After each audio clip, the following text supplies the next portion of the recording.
Hi, ഇന്ന് ഞാൻ തന്തൂരി ചിക്കനാണ് പരിചയപ്പെടുത്തുന്നത്. അതിന് ഫുൾ കോഴിയാണ് നമ്മൾ എടുക്കേണ്ടത്. അത് നല്ല കഴുകി കൊണ്ടുവന്നതിന് ശേഷം എല്ലായിടവും വരഞ്ഞ് മുളക് പൊടി ഉപ്പും ചേർത്ത് നമുക്ക് നല്ലപോലെ തേച്ച് 5 മിനിറ്റ് നമുക്ക് ഫ്രീസറിൽ വെക്കണം.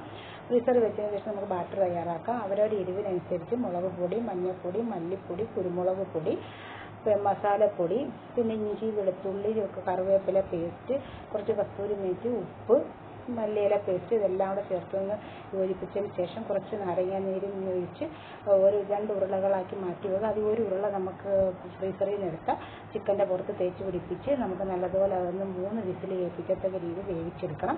വേവിച്ചെടുക്കുമ്പോൾ കാലൊക്കെ ഒന്ന് കെട്ടിയിട്ട് വേവിച്ച് കഴിഞ്ഞാൽ ഇത് വിണ്ടു പോകത്തില്ല. അതിനുശേഷം വീണ്ടും നമ്മൾ മാറ്റി വെച്ചേക്കുന്ന ഉരുളയും കൂടെ ഇതിൻ്റെ പുറത്ത് തേച്ച് പിടിപ്പിച്ച് കുറച്ച് ഒലിവ് ഓയിലും കൂടെ എല്ലായിടമൊക്കെ ഒന്ന് യോജിപ്പിച്ച ശേഷം നമുക്കത് ഗ്രില്ല് ചെയ്തെടുക്കാം. ഗ്രില്ല് ചെയ്യാൻ പറ്റാത്തവർക്ക് കുറച്ച് എണ്ണ ഒഴിച്ച് ഒരു ഇരുമ്പ് ചട്ടിയിൽ ഫ്രൈ ആക്കി എടുക്കാവുന്നതാണ്. എല്ലാവരും ഒന്ന് ട്രൈ ചെയ്യും, നല്ലതാണ്.